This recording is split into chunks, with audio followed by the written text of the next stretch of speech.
പാകിസ്ഥാൻ അഫ്ഗാനിസ്ഥാൻ അതിർത്തിയിൽ സംഘർഷം കനക്കുന്നു. പാക് ആക്രമണത്തിൽ 133 താലിബാൻ അനുകൂലികൾ കൊല്ലപ്പെട്ടു. പാക് പോസ്റ്റുകളിലേക്ക് നടത്തിയ ആക്രമണങ്ങളിൽ 55 സൈനികരെ വധിച്ചെന്നാണ് താലിബാന്റെ അവകാശവാദം. വിവരങ്ങളുമായി ഡൽഹിയിൽ നിന്ന് ബൽറാം നെടുങ്ങാടിയും ഇന്റർനാഷണൽ ന്യൂസ് ഡെസ്കിൽ നിന്ന് PP ജെയിംസും ചേരുന്നു. ആദ്യം PP ജെയിംസിലേക്ക്.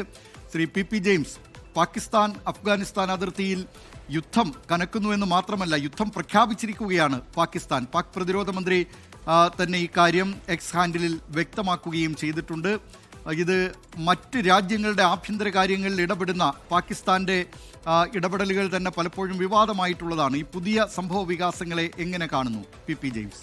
ദിലീപ് കുമാർ, ഇത് വലിയ രീതിയിൽ പാകിസ്ഥാനും അഫ്ഗാനിസ്ഥാനും തമ്മിലുള്ള സംഘർഷം ഒരു തുറന്ന യുദ്ധത്തിലേക്ക് നീങ്ങുന്നുവെന്നാണ് നമുക്ക് ഏറ്റവും ഒടുവിൽ കിട്ടുന്ന റിപ്പോർട്ട്. എന്ന് മാത്രമല്ല, പാകിസ്ഥാന്റെ പ്രതിരോധ മന്ത്രി തന്നെ ഖൗജ പറഞ്ഞിരിക്കുന്നത് ഇത് ഒരു ഓപ്പൺ വാറാണ്, തുറന്ന യുദ്ധമാണ്. ഇതേ തുടർന്ന് പാകിസ്ഥാന്റെ യുദ്ധവിമാനങ്ങൾ അഫ്ഗാനിസ്ഥാനിലെ പ്രധാന നഗരങ്ങളിലേക്ക്, തലസ്ഥാന നഗരമായ കാബൂള്, അതുപോലെ തന്നെ അവരുടെ ഏറ്റവും സുപ്രീം ലീഡർ ഇരിക്കുന്ന കാണ്ഡഹാർ, ഒരുപക്ഷെ ഇന്ത്യൻ വിമാനം തട്ടിക്കൊണ്ടുപോയ സ്ഥലമാണ് കാണ്ഡഹാർ അടക്കമുള്ള പ്രധാനപ്പെട്ട നഗരങ്ങളിലൊക്കെ ഇപ്പോൾ ഇന്നലെ രാത്രി പുലർച്ചെയും ഒക്കെ വലിയ ആക്രമണങ്ങളാണ് നടന്നത്. ഇപ്പോഴും ആക്രമണം തുടരുന്നു എന്ന റിപ്പോർട്ടാണ് വരുന്നത്. 150ഓളം, 131 ഔദ്യോഗിക കണക്ക്, 150-ലേറെ താലിബാന്റെ സൈനികരും സാധാരണക്കാരും കൊല്ലപ്പെട്ടു എന്നാണ് റിപ്പോർട്ട്. ഒരു യുദ്ധത്തിന്റെ തുടക്കത്തിൽ തന്നെ, അല്ലെങ്കിൽ ഒരു ഏറ്റുമുട്ടലിന്റെ തുടക്കത്തിൽ തന്നെ 150ഓളം പേർ കൊല്ലപ്പെടുക എന്ന് പറയുന്നത് വലിയ രീതിയിലുള്ളതാണ്. അതിന് പാകിസ്ഥാൻ പറയുന്നൊരു വാദം, അതിനു മുൻപ് ഒറ്റ രാത്രി കൊണ്ടാണ് ഇതൊക്കെ സംഭവിക്കുന്നത്.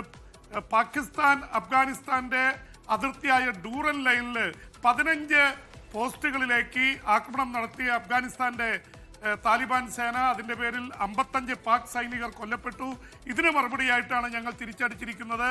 യുദ്ധം രൂക്ഷമാവുന്ന അവസ്ഥയിലേക്ക് കാര്യങ്ങൾ പോകുന്നു. നേരത്തെ അറിയാം ദിലീപ്, നമ്മുടെ അഫ്ഗാനിസ്ഥാനും പാകിസ്ഥാനും തമ്മിൽ ഇമ്രാൻഖാന്റെ പ്രധാനമന്ത്രിയായിരുന്ന കാലത്ത് വലിയ അടുത്ത ബന്ധമായിരുന്നു. അവിടെ അമേരിക്കയെ ഓടിച്ച് അവിടെ ഭരണം പിടിച്ചെടുക്കുന്നതിൽ താലിബാൻ ഏറ്റവും സഹായിച്ചത് പാകിസ്ഥാനായിരുന്നു.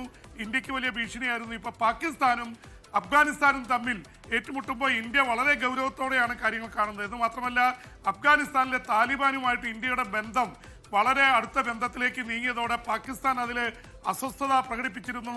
ഈ അഫ്ഗാനിസ്ഥാനെ പിന്തുണയ്ക്കുന്നതും അവർക്ക് ആയുധങ്ങൾ എത്തിക്കുന്നതും ഇന്ത്യയാണെന്നുള്ള ആരോപണം തന്നെ ഉന്നയിച്ചിരുന്നു. അപ്പോൾ ഇതിൻ്റെ ഒരു പശ്ചാത്തലത്തിലാണ് ഇതിനെ കാണേണ്ടത്. എന്തായാലും ഏറ്റവും ഒടുവിൽ ഇറാന്റെ ഒരു ഇടപെടൽ ഉണ്ടായിട്ടുണ്ട്. ഇറാൻ പറയുന്നത് ഒരു ഡയലോഗ് നടത്തി യുദ്ധം അവസാനിപ്പിക്കാൻ ഇറാൻ ഇടപെടാൻ തയ്യാറാണ്. ഇറാൻ അമേരിക്കയുമായി ഈ ആണവ കരാറിന്റെ കാര്യത്തിൽ ചർച്ച നടന്നുകൊണ്ടിരിക്കുമ്പോൾ തന്നെ അതിൽ ഇടപെട്ടിട്ടുള്ള വിദേശകാര്യമന്ത്രി അബ്ബാസ് അറഗാച്ചി, ഇറാന്റെ അബ്ബാസ് അറഗാച്ചി പറയുന്നത്, we are ready to have a dialogue between Pakistan and Afghanistan എന്ന നിലയിലാണ്. പക്ഷെ രണ്ടുപേരും അതിനെക്കുറിച്ചൊന്നും പറഞ്ഞിട്ടില്ല.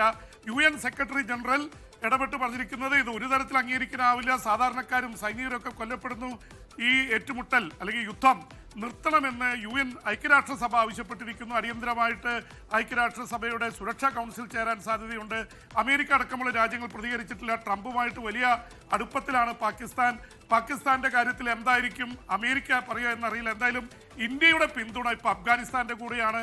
പാകിസ്ഥാൻ ഇന്ത്യയെ വലിയ രീതിയിൽ ഭീകരാക്രമണത്തിലൂടെ ഉപദ്രവിച്ചുകൊണ്ടിരിക്കെ ഇന്ത്യയുടെ പൂർണ്ണ പിന്തുണ അഫ്ഗാനിസ്ഥാനാണ്. പക്ഷെ അത് തുറന്നു പറയുന്നില്ല. ഇന്ത്യ അത് ഗൗരവത്തോടെയാണ് ഈ സംഭവവികാസങ്ങൾ ശ്രദ്ധിച്ചുകൊണ്ടിരിക്കുന്നത്. ദിലീപ്, ഇപ്പോൾ ഡൽഹിയിൽ നിന്ന് ബൽറാം നെടുങ്ങാടി കൂടി ചേരുന്നു. ബൽറാം, ഇക്കാര്യത്തിൽ കേന്ദ്ര വിദേശകാര്യ മന്ത്രാലയത്തിന്റെ പ്രതികരണം വന്നിട്ടുണ്ടോ? വിദേശ മന്ത്രാലയം ഈ സ്ഥിതിഗതികൾ കാര്യമായി തന്നെ നിരീക്ഷിച്ചു വരികയായിരിക്കുമല്ലോ.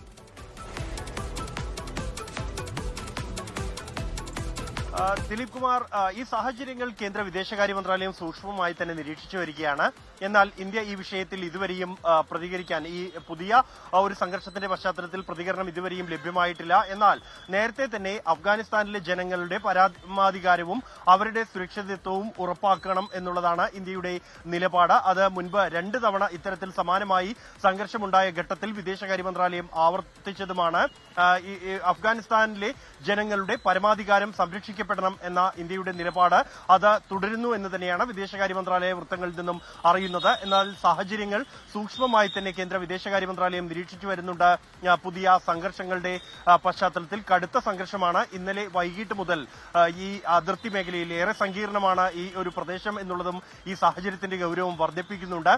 ഇതുവരെയും നടന്ന സംഘർഷങ്ങളിൽ ഏതാണ്ട് 133 പേർ അഫ്ഗാനിസ്ഥാനിൽ കൊല്ലപ്പെട്ടു എന്നാണ് പുറത്തുവരുന്ന റിപ്പോർട്ടുകൾ. 200-ലേറെ പേർക്ക് പരിക്കേറ്റിട്ടുണ്ട്. അതേസമയം ഇന്നലെ രാത്രി പാകിസ്ഥാന് നൽകിയ കനത്ത തിരിച്ചടിയിൽ പാകിസ്ഥാന്റെ 19 സൈനിക പോസ്റ്റുകൾ പിടിച്ചെടുത്തതായാണ് അഫ്ഗാനിസ്ഥാനിലെ താലിബാൻ ഭരണകൂടം അവകാശപ്പെടുന്നത്. 55 പാക് സൈനികരെ വധിച്ചു എന്നും 23 സൈനികരെ കസ്റ്റഡിയിലെടുത്തിട്ടുണ്ട് എന്നുമാണ് അഫ്ഗാനിസ്ഥാൻ അവകാശപ്പെടുന്നത്. എന്നാൽ 2 സൈനികർ കൊല്ലപ്പെട്ടു എന്നും 3 സൈനികർക്ക് പരിക്കേറ്റു അഫ്ഗാൻ ആക്രമണങ്ങളിൽ എന്നുമാണ് പാകിസ്ഥാൻ നൽകുന്ന വിശദീകരണം.